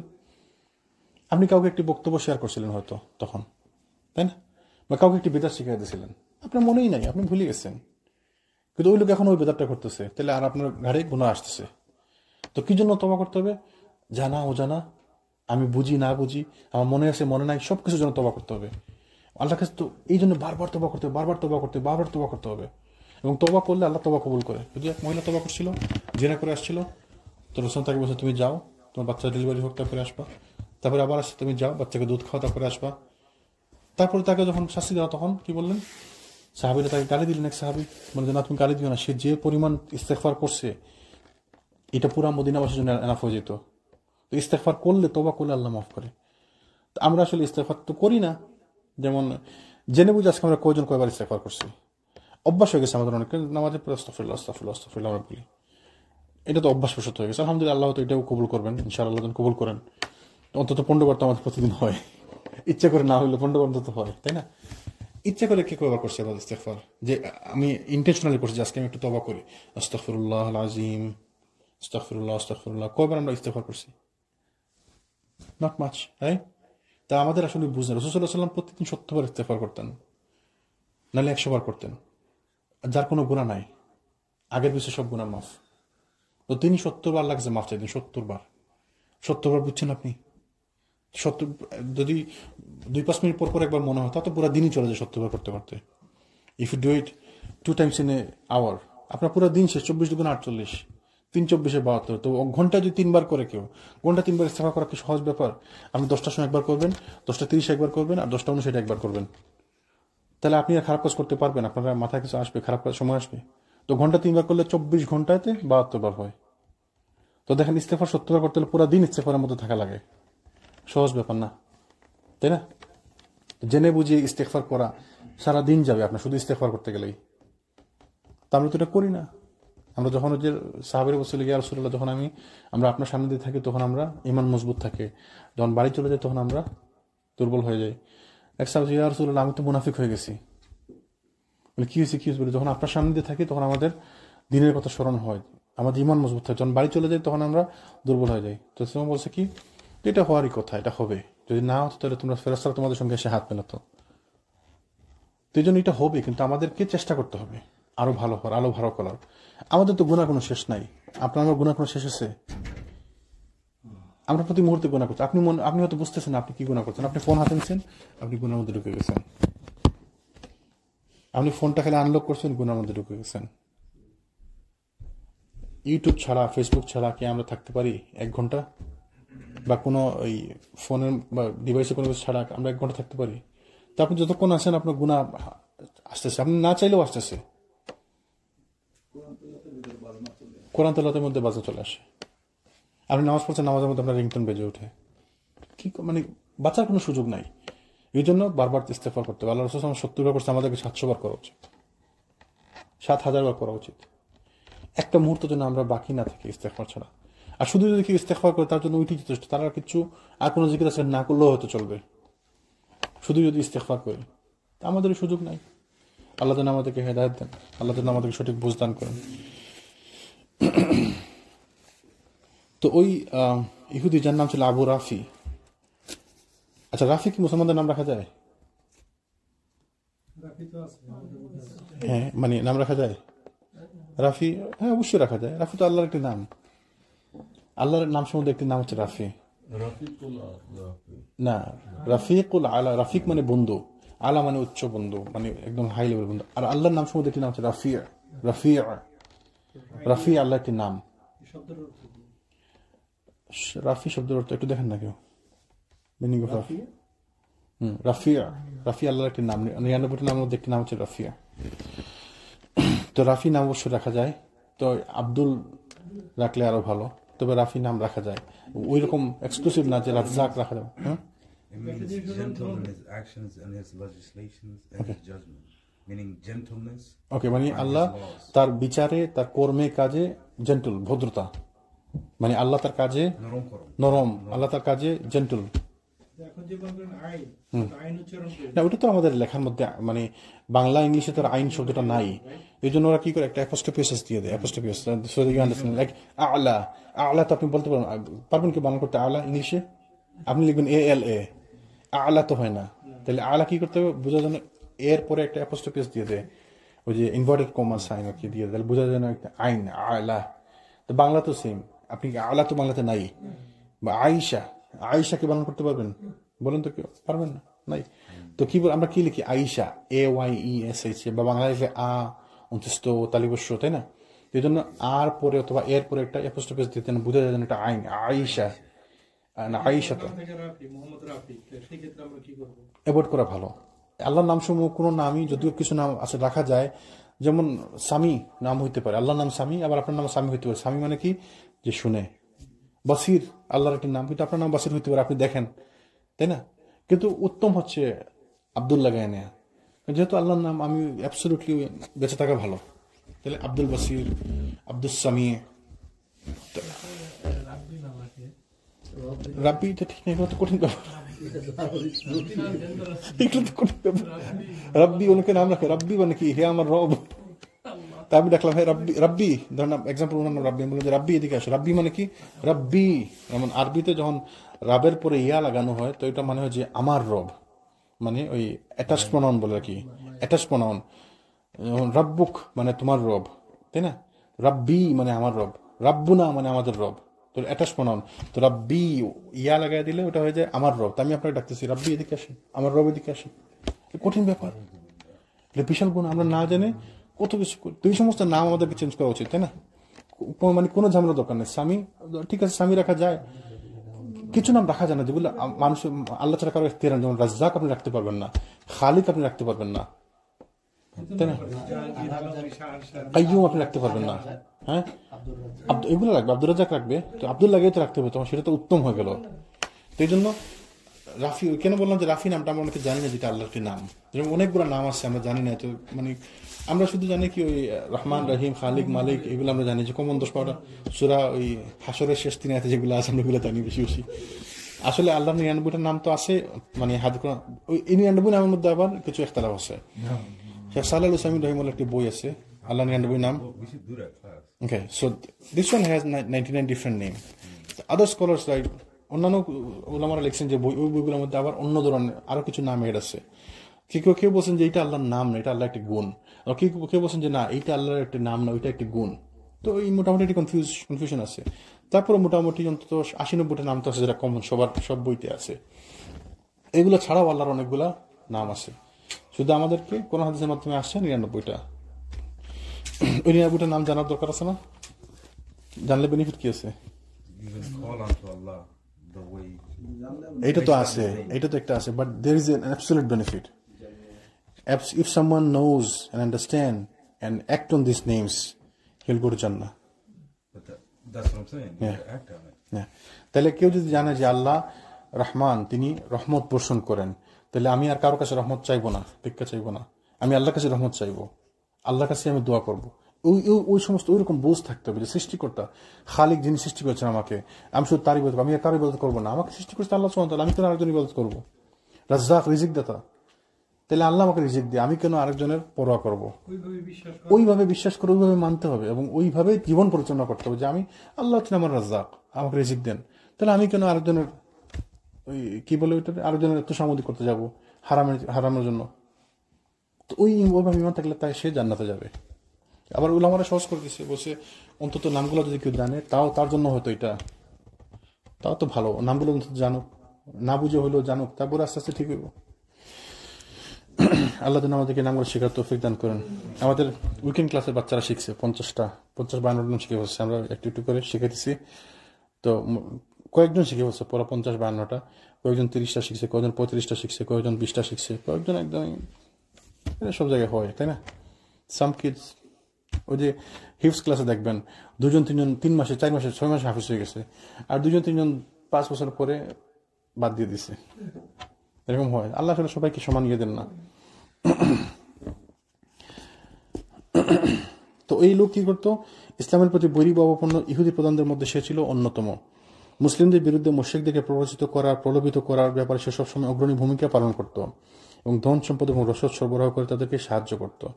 তো সে খারাপের মধ্যে খারাপ ছিল, সে তার এফোর্ট দিত খারাপ করার জন্য, সে পয়সা খরচ করতো, তার সম্মান ইজ্জত সবকিছু সে খরচ করতো ইসলামের বিরুদ্ধে, ইসলাম বিরোধী কাজ করার জন্য। নিজে তো করতোই, অন্য মানুষকে দিয়ে করানোর জন্য সে খরচ করত। এছাড়া রাসূল সাল্লাল্লাহু আলাইহি ওয়াসাল্লামকে কষ্ট দেওয়ার ব্যাপারে সর্বক্ষণ সে উদ্দাহ থাকতো, রেডি থাকতো। এই কারণে মুসলিমগণ যখন বনু কুরাইজার সমস্যাগুলো থেকে মুক্ত হয়ে কিছুটা স্বস্তির নিঃশ্বাস ছাড়লেন, তখন খাজরাজ গোত্রের লোকেরা তাকে হত্যা করার জন্য রাসূল সাল্লাল্লাহু আলাইহি ওয়াসাল্লামের কাছে প্রার্থী হলেন। খাজরাজ গোত্রের লোকেরা কেন কি ছিল, ওই সবার মধ্যে কিছুটা জাতীয়তাবোধ কাজ করে আসলে।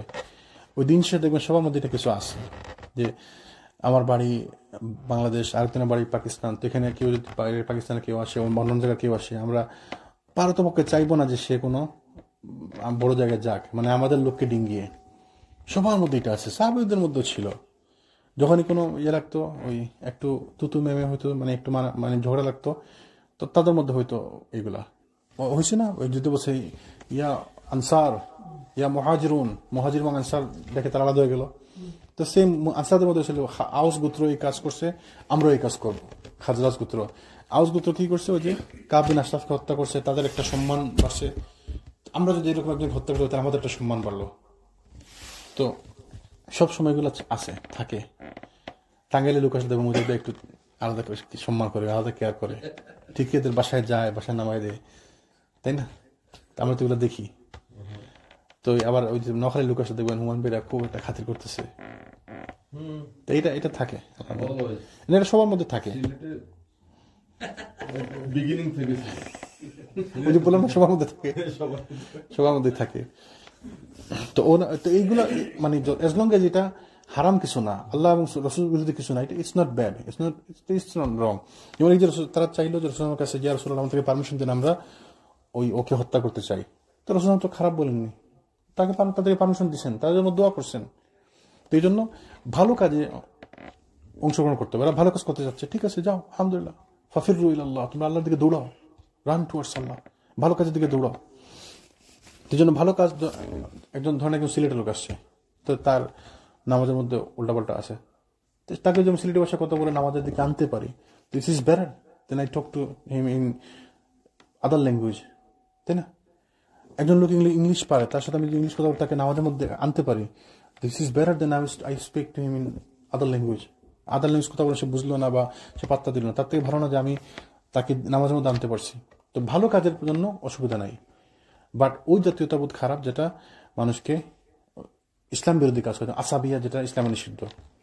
যেমন রাসূল সাল্লাল্লাহু আলাইহি ওয়াসাল্লাম কি বলছিলেন, ওই যে আবু দারদা না, আবু দারদা কি বলছিলেন, আবু দারদা তোমার মধ্যে এখনো জাহিলিয়াত বিদ্যমান। বেলালকে পোকা দিছিল, তুমি কালো মেয়ের ছেলে, কালো মায়ের ছেলে, তুমি আমাকে বলতেছো। তো এইটা তো খারাপ ছিল, সে মানে অ্যাবিউজ করছে, মানে বকা দিছে। তো এটা খারাপ ছিল, এটা করা যাবে না। এই সমস্ত জাতীয়তাবাদ ইসলামে নিষিদ্ধ, এই সমস্ত জাতীয়তাবাদ ইসলামে নিষিদ্ধ। তো ভালোর দিকে হইলে আলহামদুলিল্লাহ অসুবিধা নাই। তো খাজরাজ গোত্রের লোকেরা তাকে হত্যা করার জন্য রাসূল সাল্লাল্লাহু আলাইহি ওয়াসাল্লামের কাছে অনুমতি প্রার্থী হলেন। যেহেতু ইতিপূর্বে আউস গোত্রের লোকজন কয়েকজন সাহাবা কাব বিন আশরাফ হত্যা করেছিলেন, সেহেতু খাজরাজ গোত্র অনুরূপ একটি দুঃসাহসিক কাজ করার ব্যাপারে আগ্রহী ছিলেন। তাই তার অনুমতি গ্রহণের ব্যাপারে তাড়াহুড়ো করতে চাইলেন। তো সাহাবীদের মধ্যে ছিল, প্রতিযোগিতা ছিল সবসময়, ভালো ভালো প্রতিযোগিতা। তো এগুলো ছিল ভালো প্রতিযোগিতা। আমাদের মধ্যে প্রতিযোগিতা কি, ওই লোক একটা কনসার্ট আয়োজন করছে, আমাকে এটা করতে হবে। ওই লোকে যে অডিটোরিয়ামে করছে ওইটাখানে 500 লোক বসতে পারে, আমি 600 লোকের বসা জায়গার ব্যবস্থা করবো। হেরা 1000 লোক খাওয়াইছে, আমি 1500 লোক খাওয়াবো। হেরা আয়োজন করছে ভালো, আমি গরু জবাই করবো, গরু জবাই করে আয়োজন করবো। এবং এগুলো হইতেছে, আপনারা খবর আমি এখানে জানি না, এগুলো হইতেছে, বাফারতে হইতেছে। ও বাংলাদেশ থেকে অমুককে আনছে, আমি এর থেকে বড় শিল্পীকে আনবো। শিল্পী, এই যে আরেকজন শিল্পী আসতেছে কোন দিন, এই যে কোন দিন 2 একদিনের মধ্যে না কবে জানি একটা শিল্পী আসতেছে, বড় শিল্পী আসতেছে। তো শিল্পী একের পর শিল্পীরা আসে না, খবর তো রাখতে হয়, খবর রাখতে হয়। খবর না রাখলে, আমি সবসময় বলি, খবর না রাখলে আপনি বুঝবেন না। You gotta be informed, you gotta stay informed. তো এইগুলা, হ্যাঁ এক্স্যাক্টলি, আপনি জানেন না, ওগুলা যাওয়া যাবে না। তো এইগুলা খেয়াল করতে হবে। ওই প্রতিযোগিতা ভালো না। আবার কোন প্রতিযোগিতা ভালো, যে আজকে ফজরে আসছে, কালকে আমাকে ফজরে আসতে হবে, আমার ইনশাআল্লাহ, মাফ করুন, ইনশাআল্লাহ। জি, তো এইগুলো, এই প্রতিযোগিতাগুলো করতে হবে। বা ওই ভাই রোজা রাখছে সোমবার বৃহস্পতিবার, আমি পারি না, আমি এখন চেষ্টা করবো, এই প্রতিযোগিতা থাকতে হবে। এই ভাই 100 টাকা দিছে, আল্লাহ আমাকে তৌফিক দিন, আমিও দিতে চাই 100 টাকা, আমি আর বেশি দিতে চাই। ওই যে ওমর আবু বকরের সাথে তো প্রতিযোগিতা করছে, ইয়া রাসূলুল্লাহ, আজকে তো মনে হারাই দিচ্ছি আবু বকরকে, মনে মনে একটা ভাব নেই, মানে সম্পদের অর্ধেক নিয়ে আসছি, আজকে তো আবু বকর হারাই দিচ্ছি। আবু বকরকে দিছে, আবু বকর আল্লাহ এবং রাসূল ছাড়া সব কিছু দিয়ে দিছে।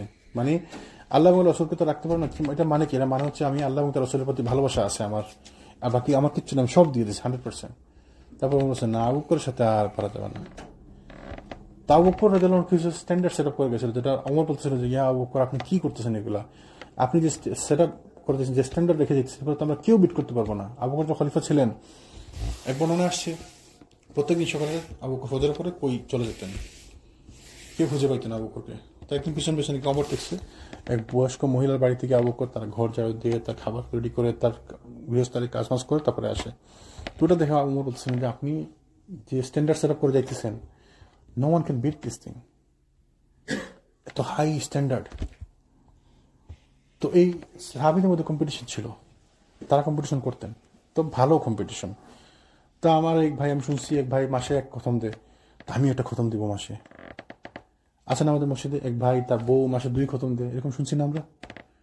তা আমি কেন পারি না? এই কম্পিটিশন থাকতে হবে আমাদের মধ্যে। আমাদের কম্পিটিশন কি, অমুক ভাবি এই সোনার সেট নিচ্ছে, আমাকে একটা নিতে হবে, অমুক ভাবে সোনার আংটি নিচ্ছে, আমাকে নিতে হবে। এগুলো আমাদের মধ্যে আছে, এইখানকার মধ্যেও আছে, এই মজলিসের মধ্যেও আছে। এইগুলো খারাপ, এগুলো ঠিক না। সুস্থ কম্পিটিশন, ইসলামিক কম্পিটিশন থাকতে হবে। আল্লাহ যেন আমাদেরকে হেফাজত করেন। রাসূল সাল্লাল্লাহু আলাইহি ওয়াসাল্লাম তাদেরকে অনুমতি প্রদান করলেন, কিন্তু বিশেষভাবে নির্দেশন প্রদান করলেন যেন মহিলা এবং শিশুদেরকে যেন হত্যা করা না হয়। দেখেন ইসলামের বিধান কত সুন্দর, মহিলা এবং শিশুদেরকে যেন হত্যা করা না হয়। কখনোই রাসূল সাল্লাল্লাহু আলাইহি ওয়াসাল্লাম সাহাবীদেরকে শিখিয়ে দিতেন কি, যখন কোনো জায়গায় আক্রমণ করতে যাইতো, সাহাবীরা বলতেন যে তোমরা মহিলা এবং শিশুদেরকে আক্রমণ করা যাবে না, বৃদ্ধদেরকে আক্রমণ করা যাবে না, গাছপালা কাটা যাবে না প্রয়োজন ছাড়া, গাছপালা প্রকৃতির কোনো ক্ষতি করা যাবে না। তো ইসলাম তো এমন ধর্ম, ইসলাম তো আর আমার সাধারণ অন্য সব ধর্মের মতো না। ইসলাম যেমন কেয়ার করে, এই ল্যান্ডকে, এটা যেমন আমার ল্যান্ড, ওইটাও আমার ল্যান্ড, আরদুল্লাহ, আল্লাহর জমিন। এইটা যেমন আল্লাহর জমিন, ওইটাও আল্লাহর জমিন, আমার কাছে তো সবই আল্লাহর জমিন। আমরা এখন না ভাগ করে ফেলছি যে এটা আমার বর্ডার, এই দেশ আমার, ওই দেশ তোমার। আসলে তো সবই আল্লাহর জমিন। তো সাহাবীরা যে অন্যান্য জায়গায় যাইতেন, কেন যাইতেন তাহলে? সবই আল্লাহর জমিন, সবাই আল্লাহর বান্দা।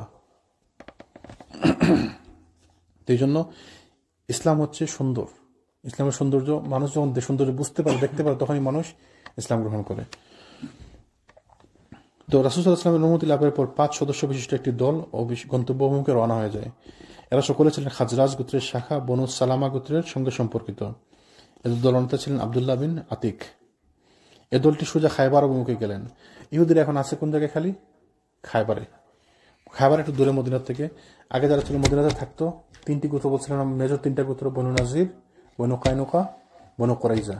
2-3টা গোত্র যখন ইভেন্চুয়ালি শুধুমাত্র বনু কোরাইজা বাকি ছিল, বাকি 2 গোত্র থেকে আগেই মদিনাতে বের করে দিয়েছিলেন। এখন এগুলাকেও শেষ করে দিলেন, বনু কোরাইজাও শেষ। মদিনাতে আর কোনো ইহুদি নাই আশেপাশে। এখন সব ইহুদিগুলাকে জড়ো হয়েছে কোন জায়গায়? ওই খায়বারে। খায়বার যুদ্ধের আগ পর্যন্ত এরা ওইখানে ছিল। তারপরে খায়বার যুদ্ধের পরে এরা আর একটু দূরে চলে যায়। তারপরে কেউ থেকে যায়, টুকটাক কিছু লোক অন্যান্য জায়গায় চলে যায়। একদম ওমর রাদিয়াল্লাহু আনহুর সময় একদম প্রত্যেক একদম 100% সাফ হয়ে গেল ওমর রাদিয়াল্লাহু আনহুর শাসনকালে। তো যখন তারা দুর্গের নিকটে পৌঁছল, খায়বারে আবার বড় দুর্গ ছিল, একটি বিশাল দুর্গের একটা দুর্গ ছিল খায়বারে। আবার আবু রাফির দুর্গ ছিল, ওই দুর্গের মধ্যে তারা বাড়ি ছিল। তো তারা করতে গিয়ে দুর্গের মধ্যে তারা গেট আটকে রাখতো। যেমন অনেক বাংলাদেশে অনেক জায়গায় দেখবেন যে থাকে, সোসাইটি থাকে, ওই সোসাইটিতে ঢোকা বের হওয়ার রাস্তা আবার বন্ধ থাকে, রাত্রে হলে বন্ধ করে দেয়। এরকম অনেক জায়গায় আছে, কিন্তু অনেক হাউজিং থাকে এরকম, আবাসিক এলাকা অনেক জায়গায় থাকে এরকম।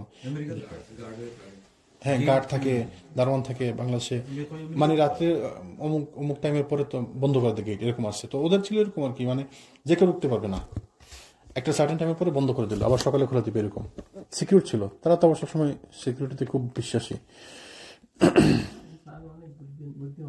হ্যাঁ, তো যখন তারা দুর্গের নিকটে পৌঁছলেন, তখন সূর্য তখন অস্তমিত হয়েছিল। লোকজনরা তখন গবাদি পশুর পাল নিয়ে গৃহে প্রত্যাবর্তন করতেছিল, মানে গেটের ভিতরে ঢুকতেছিল। আব্দুল্লাহ বিন আতিক তার সঙ্গীদেরকে বলেন যে, তোমরা এখানে অপেক্ষা করতে থাকো, আমি দরজা প্রহরীর সঙ্গে কথাবার্তা বলতে গিয়ে এমন সূক্ষ্ম কৌশল অবলম্বন করব, ফলে হয়তো দুর্গের ভিতরে যাওয়া সম্ভব হতে পারে। এরপর তিনি দরজার নিকট গেলেন এবং মাথায় ঘুমটা টেনে এমনভাবে অবস্থান করলেন যাতে দেখলে মনে হয় যেন কেউ যেন প্রস্রাব বা কিংবা পায়খানার জন্য বসেছে। মানে দরজার কাছে গিয়ে একটু অপেক্ষা করতে লাগলেন, যেমন বসছেন যেন মনে হয় যেন কেউ পেশা পায়খানা করতেছে আর কি। তো এক পর্যায়ে দারোয়ান যখন দেখলো যে উনি বাইরে বসেছে, গেট লাগানোর সময় বলছে, তাড়াতাড়ি আসো, আমি লাগাই দেবো এখনই। অনেকে বলে না যে ভাই আসেন ভাই, আমি দরজা লাগাই দেবো এখনই, তাড়াতাড়ি আসো। তো সুন্দর, মানে ওই অতক্ষণ ধরে বসে আছে, হয়তো পেশা পায়খানা করতেছে কিছু, তাড়াতাড়ি আসো। তো এটা বলার পরে উনি করলেন কি, তাড়াতাড়ি করে ভিতরে ঢুকে গেলেন। তো দারোয়ান তো বোঝে না যে এটা বাইরের লোক, মনে করছে আমাদেরই লোক, এখানে বসে অপেক্ষা করতেছে, তাড়াতাড়ি আসো, লাগাই দেবো, তাড়াতাড়ি আসো। আর শেষ পর্যায়ে আসলে কারো এটা যখন ডিউটি শেষ পর্যায়ে থাকে, সবসময় এখনো আছে এটা, দেখবেন ডিউটি যখন শেষ পর্যায়ে আসে তখন কারো আর ওই সিনসিয়ারিটি থাকে না, ধৈর্য থাকে, সিনসিয়ারিটি থাকে না তখন। যে প্রহরী শেষ সময় চিৎকার দিয়ে ডাক দিব, হে আল্লাহর বান্দা, যদি ভিতরে আসার প্রয়োজন থাকে তবে এখন চলে আসো, নাহলে আমি দরজা বন্ধ করে দেবো। তো ওই সুযোগে তিনি ভিতরে ঢুকে গেলেন। আব্দুল্লাহ বিন আতিক বলছেন যে, আমি সেই সুযোগে দুর্গের ভিতরে প্রবেশ করলাম এবং নিজেকে গোপন করে রাখলাম। যখন লোকজন সব ভিতরে এসে গেল, প্রহরী তখন দরজা বন্ধ করে দিয়ে চাবির গোছাটি নিয়ে একটি খুঁটির উপর ঝুলিয়ে রাখলো। এই পুরো বর্ণনা আমরা যা বলবো এখন সবই বুখারীর বর্ণনা। আমাদের কিছু লোক তখন বুখারীকে অস্বীকার করে, চিনেন এরকম লোক বুখারীকে অস্বীকার করে, বুখারী কিছু হাদিসকে বলে অস্বীকার, বুখারীতে নাকি দুর্বল হাদিস আছে। তো ওই বুঝ কম, অনেকে তো আবার লিস্ট করছে, আপনি চিনেন না, বলছে আমার কাছে কিন্তু লিস্ট আছে, অতটা হাদিস বুখারীতে ঠিক না, বলছেন না, আছে না, এখন আবার বাফলতে চলে আসছে। বুখারীর হাদিসের ইয়ে তাদের কাছে আছে, মানে অতটা হাদিস বুখারীতে ঠিক না। 2 নম্বর, এরা জানে না বুখারীতে এরকম হাদিসও আছে যেগুলা রাসূল সাল্লাল্লাহু আলাইহি ওয়াসাল্লামের বর্ণনা না, সাহাবীদের বর্ণনা, এরা জানে না। ওই জানার ইচ্ছা থাকলে জানতো আর কি। তো বুখারীতে কিছু হাদিস আছে যেগুলা সাহাবীদের বর্ণনা, রাসূল সাল্লাল্লাহু আলাইহি ওয়াসাল্লামের বর্ণনা না। ইমাম বুখারী গ্রহণ করছেন কেন, এগুলো বড় বড় সাহাবীদের বর্ণনা, কিন্তু তাদের ভাষ্য, তো সাহাবীদের ভাষ্য তো হাদিস, তাই না? তিনজন অনেক, আবার ইমাম বুখারী রাহিমাহুল্লাহ করছেন কি, ওই হাদিসগুলোকে আলাদা করে নিজে থেকে আলাদা করে ভাগ করে দিয়েছেন, যেটা হচ্ছে সাহাবীদের বর্ণনা, অথচ ওরা ওই হাদিসগুলো নিয়েই উল্টাপাল্টা করে। আপনি উল্টাপাল্টা করার দরকার নেই, ইমাম বুখারী দুটাকে আগে আলাদা করে দিয়েছেন, যে এই বর্ণনাগুলো সাহাবীদের বর্ণনা, সাহাবীদের মত, এগুলো এই বর্ণনাগুলো রাসূল সাল্লাল্লাহু আলাইহি ওয়াসাল্লাম পর্যন্ত পৌঁছায়নি। যেমন ধরনের কিছু এক্সাম্পল কিছু আছে যে ওমর বললেন যে তিনি এই কাজটা করতেন, এটা তো ওমরের কাজ, ওমর বলছেন, শুধু আমরা বিশ্বাস করি কেন যে ওমর যখন করছেন নিশ্চয়ই রাসূল থেকে দেখে করছেন। ওমর আবু বকর যখন বলছে তো নিশ্চয়ই রাসূল থেকে শুনেই বলছে, এই জন্য আমরা এগুলো মানি, তাই না? তো একজন সাহাবী যেটা আমল করে সে নিশ্চয়ই সে বানাই করতেছে না, নিশ্চয়ই সে দেখা করতেছে, ওইভাবে আমরা মানি। কিন্তু এটা সাহাবীর বর্ণনা, এটাকে আপনি হাদিস হিসাবে, খলিফাদের তো পারমিশন ছিল যে তারা যেটা করবে হ্যাঁ, কিন্তু আমি বললাম যে ওই আমলটা তো রাসূল সাল্লাল্লাহু আলাইহি ওয়াসাল্লামের ওই সাহাবীও বলে নাই, আর ইমাম বুখারীও বলে না যেটা রাসূল সাল্লাল্লাহু আলাইহি ওয়াসাল্লাম পর্যন্ত পৌঁছানো হাদিস। যেমন মারফু হাদিস, মুরসাল হাদিস, হাদিসের কিছু ইয়ে আছে যে যেটা রাসূল পর্যন্ত পৌঁছেছে ওটা হচ্ছে এক ধরনের হাদিস, যেটা সাহাবী পর্যন্ত থেমে গেছে ওটা এক ধরনের হাদিস। তো এটাও হাদিস, মুরসাল বর্ণনা, কিছু আছে মারফু বর্ণনা। তো ইমাম বুখারী নিজে ওটাকে আলাদা করে দিয়েছেন, আপনি তো কষ্ট করে এটা বাইর করার দরকার নাই, ওই বুখারীর মধ্যে এটা আলাদা করে দিয়েছেন। তো উনি তো খেয়ানত করেননি ইমাম বুখারী, তিনি তো ঠিকই আলাদা করে রাখছেন। যে তারপরে উনি বলে দিচ্ছেন যে যদি কোনোদিন এগুলা কেউ পায় সে তো এটা নিয়ে স্টাডি করতে পারে, এই জন্য আলাদা করে দিচ্ছেন যে স্টাডি করেন আপনারা।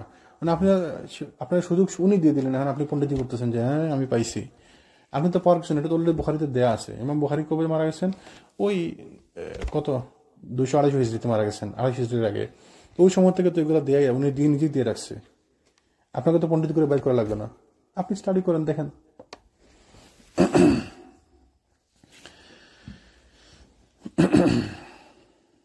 তো এই বর্ণনা যেটা বলছেন এটা হচ্ছে বুখারী বর্ণনা পুরোটা। তো তিনি বললেন যে চাবির প্রহরী দরজা বন্ধ করে চাবির গুছাটি একটি খুঁটির উপর ঝুলিয়ে রাখলো। দীর্ঘক্ষণ অপেক্ষার পর লক্ষ্য করলাম যে সমগ্র পরিবেশটি নিশ্চুপ এবং নিস্তব্ধ হয়ে গেছে। তখন আমি চাবির গুছাটি হাতে নিয়ে দরজা খুলে দিলাম। তো আবু রাফি উপরতলায় অবস্থান করতেছিল, তার আবু রাফির বাড়িতে কাছাকাছি গেলাম, সে উপরতলায় অবস্থান করতেছিল। তো সেখানে তার পরামর্শ বৈঠক অনুষ্ঠিত হতো। বৈঠক শেষে বৈঠককারীগণ যখন নিজ নিজ স্থানে চলে গেল তখন আমি উপরতলায় উঠে গেলাম। আমি যে দরজা খুলতাম ভিতর থেকে তা বন্ধ করে দিতাম। আমি এটা স্থির করে নিলাম যে লোকজনেরা আমার অনুপ্রবেশ সম্পর্কে অবহিত হয়েও যদি যায় তবুও তারা আমার নিকট পৌঁছানোর পূর্বেই যেন আমি আবু রাফিকে হত্যা করতে পারি। তো তিনি একটা দরজা খোলেন, আবার ওটা পিছনে বন্ধ করে দিয়ে যান। উদ্দেশ্য হচ্ছে যদি ওরা খবর পাইও যে আমি আসছি, ওরা আস্তে আস্তে যেন আমি তাকে শেষ করতে পারি। এভাবে আমি তার কাছাকাছি পৌঁছে গেলাম, কিন্তু সে তার পরিবার পরিজন এবং সন্তানাদি পরিবেষ্টিত অবস্থায় অন্ধকার কক্ষে অবস্থান করতেছিল। তো আমি এই ব্যাপার নিশ্চিত হতে পারতেছিলাম না সে কক্ষের কোন জায়গাটাতে অবস্থান করতেছিল। এই জন্য আমি তার নাম ধরে ডাকলাম আবু রাফি। সে বলল কে ডাকে? তো বোঝা গেল সে ওই জায়গায় আছে। তো সাহাবী বুদ্ধিমান ছিলেন না, বুদ্ধিমান, নাম ধরে ডাকছেন আবু রাফি। তো সে বললো কে ডাকে আমাকে? অন্ধকার মধ্যে বুঝতে পারলাম তো আপনি কই, তাই না, আবু রাফি কই। তো আমি তার কণ্ঠস্বরকে অনুসরণ করে দ্রুত অগ্রসর এবং তরবারি দ্বারা জোরে আঘাত করলাম, কিন্তু আমার দৈহিক এবং মানসিক অবস্থাজনিত বিশৃঙ্খলার কারণে আঘাতে কোনো ফল হলো না বলে মনে হলো। কিন্তু সে জোরে চিৎকার দিয়ে উঠলো হেদবি। কাজে আমি দ্রুত বেগে ঘর থেকে বেরিয়ে এলাম এবং অল্প দূরে এসে থেমে গেলাম। অতঃপর কণ্ঠস্বর পরিবর্তন করে আবার ডাক দিলাম যে আবু রাফি। আবার একটু কণ্ঠ পরিবর্তন করে আবার ডাক দিলাম। তো সে বললো যে তোমরা কে কই আসো, আমাকে আঘাত করছে, তোমরা তাড়াতাড়ি আসো, হেল্প করাম। কণ্ঠস্বর শুনে আবার গেলেন, গিয়ে তাকে আবার আঘাত করলেন।